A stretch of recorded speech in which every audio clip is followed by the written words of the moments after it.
Hey, how's it going? This is Chris with MajorHifi, and today I'm going over a wireless active noise canceling unit that I've been seeing a lot of chatter about online, the Px8 from Bowers and Wilkins. So we're gonna go over some of the technology inside of it, both wireless and otherwise, what it looks like, what it feels like, finally how it sounds, but without further ado, let's get into it.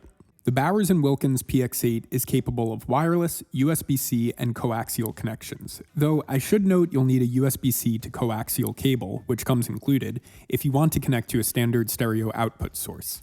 For its wireless connections, it uses Bluetooth 5.2. Compatible codecs include SBC, AAC, aptX, aptX HD, and aptX Adaptive. The USB-C connection is capable of delivering a bit depth of 24 bits. Also worth mentioning is the smart buttons on the bottom edge of the cans, which are pretty simple and easy to use. You have volume controls, a pause play button, this power switch, which also gets used to turn the Bluetooth on by holding it in the up position for 5 seconds, and the button on the other side that can be used to alternate between passive noise cancellation, active noise cancellation, and transparency mode. I found the passive cancellation as well as the transparency mode to be rather striking, while the active noise cancellation is of a slightly better quality than the average ANC over-ear. After you remove the external sleeve, you'll see the minimalist, kind of boutique-looking Bowers and Wilkins logo. Opening the box, you'll see the textured, semi-firm case, trying to show you here a sense of that medium-level firmness. And what a surprise, the Px8 itself inside the case. Don't worry, we'll come right back to that. You have this convenient mini compartment in the case that holds 2 cables, this weird little guy, a USB-C to 1/8 inch coaxial, and a standard USB-C cable. Almost forgot, the quick start and warranty. So, not a ton of accessories in the box, but that's fine, doesn't need to be. You get everything you need. As far as feel is concerned, I pretty much have nothing but nice things to say. There's this really high quality leather that feels distinctly like luxury car leather. That's both on the pads and it's also on the headband. I also think that the density of the pads feels really nice on the ears. There's a pretty solid amount of headband pressure, but it's actually like a comfortable amount of headband pressure. And the pads squish a little bit, but don't get squished so to the point where like the driver is pressing against your ear. So there's a good amount of space between your ear and the driver that really shouldn't be an issue for too many people. They also have a really nice around the neck fit. You can either wear them like this with the back exposed, or you can flip them, wear them like this. I think they're a little more comfortable this way, personal preference. I'm always a little excited when I see cans with this sort of longer ovular shape to them. Usually you're meant to wear them with your ear kind of hugging this back corner. And it seems like the drivers in this are set up for you to wear them that way. I'll get you a better look at these. You can see that the driver tilts back, so seems like it's setting it up for your ear to be in that back corner. It's actually a pretty interesting concept. I could probably do a whole little short video on it, but in short, when the wear style is designed in this way, it's supposed to have some benefits for the imaging, so we'll see if it does. Despite my excitement about how these are shaped and how you're supposed to wear them, I didn't find the soundstage to be incredible. I didn't find it to be bad either. Pretty average. I tried it with the USB-C, I tried it with the USB-C to coaxial, and I tried it with wireless. One thing that I do like about the imaging, though, is it didn't really change much when I changed it to wireless. It remained, pretty adequate, and a lot of the times headphones will have much better imaging with a wired connection. They tend to get a little more narrow when things go wireless, but I didn't find that to be the case with these. They're pretty consistent in their soundstage, at least in my experience. Now, as far as balance goes, there's a pretty heavy-handed approach to how the Px8 is dealing with its subs, its bass, and its low mids as well. It seemed like there was a shelf in it that went from about maybe 20 to 250 hertz. This gave it a lot of drive. So, if you're listening to tracks with a lot of low end, specifically with a lot of mid bass. So I would say like R&B, dance, electronic tracks. This did a really good job handling it. It really emphasized more than just like a boom in the tracks. It kind of combined like the boom of kick drums with the ongoing low-end hum of basses. It's really a key part of the sonic qualities that it is not just the subs that are getting emphasized. The bass gets emphasized pretty far into the high bass, like I said, about 250 hertz. I found it did very well with very noisy tracks. I was listening to some Death Grips tracks on it and really elevated all of that energy that's in the lows for a band like that, and did a pretty good job blasting that into my ears. A lot of vibration in these. It does kind of coat the sound. I know that some people don't like to hear that for a headphone, but I nonetheless think it's a positive quality. So I don't think that the lows are natural, but I think that they're giving a lot of drive to the tracks that you're listening to with these. Now, a little to my surprise, it doesn't really calm down much when it comes to the mids.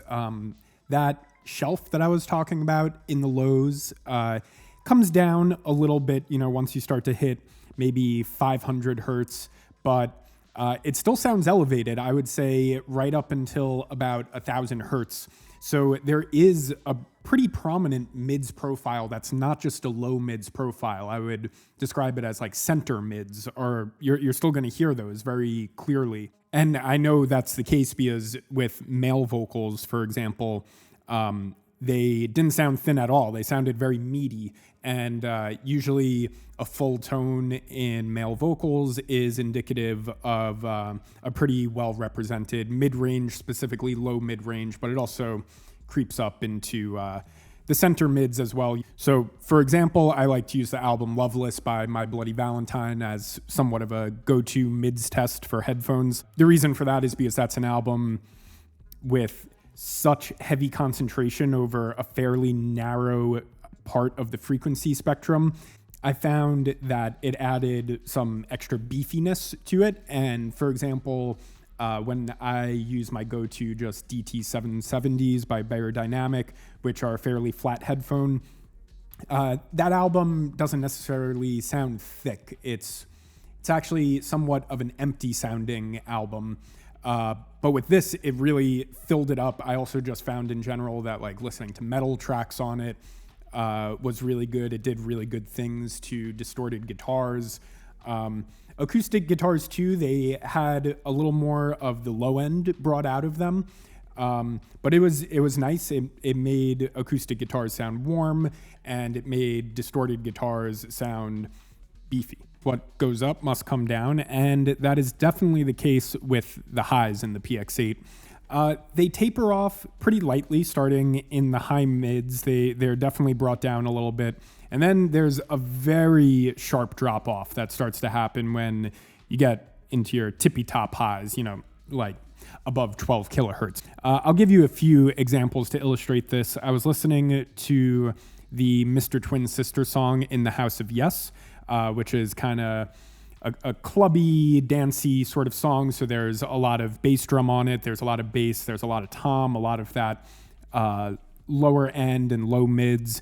But there's also a pretty high-pitched, airy female singer.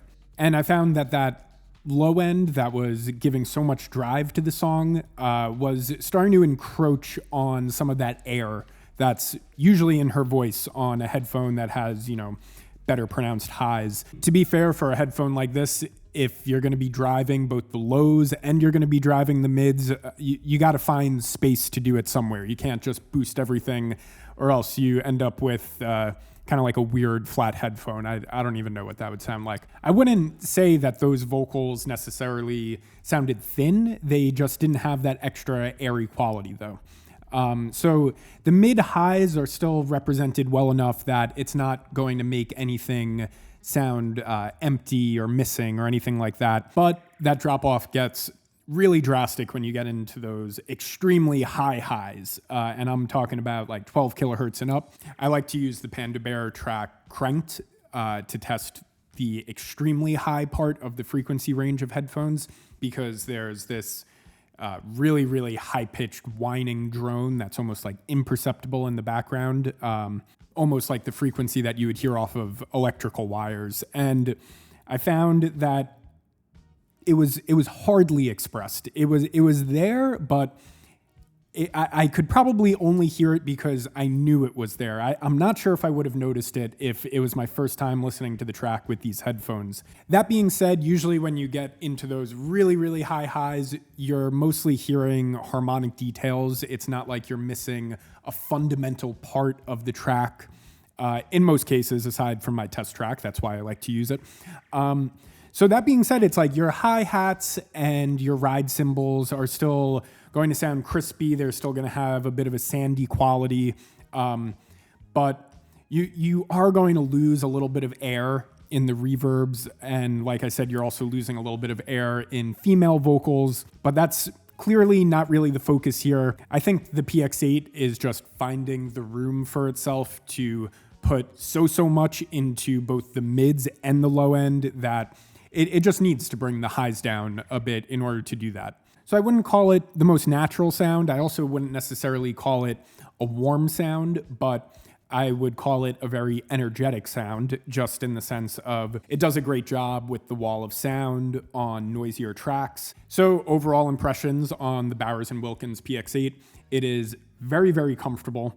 I think that is not to be understated, just how nice this feels. It's also fairly lightweight. Feels great while you're wearing it, can be worn around the neck very well. It's a very energetic sounding headphone if you're listening to music that has a lot of drive on it. Or I would say even pop music sounds pretty good on these, with all of the bass that's present in that. It has very convenient pairing options in that you can use USB-C, coaxial wireless. The wireless is very easy to use. I had no problems pairing this with my device. So I would say comfortable, convenient, energetic, and driving would be the main qualities that I would ascribe to the Bowers and Wilkins Px8. I'm going to give you a really brief, just little mini comparison to the Bathys here, because I saw a lot of people were talking about the Px8 on my Bathys Celeste comparison video. So the biggest difference in the sound quality is the Bathys definitely sounds a little more natural. Px8, I don't think is trying so much to be natural. A lot more boosts are present in it. Biggest difference is the mids. I think the Bathys pulls back in its center mids, whereas the Px8 is the opposite. It's boosting those center mids. Anyway, I don't mean to spend too much time on that. Just wanted to mention it because I saw there was some interest. If you have any questions about that, just ask me about it in the comments. This is Chris with MajorHifi. Thanks for watching. Remember to like and subscribe if you want to see more reviews like this. And I'll see you next time.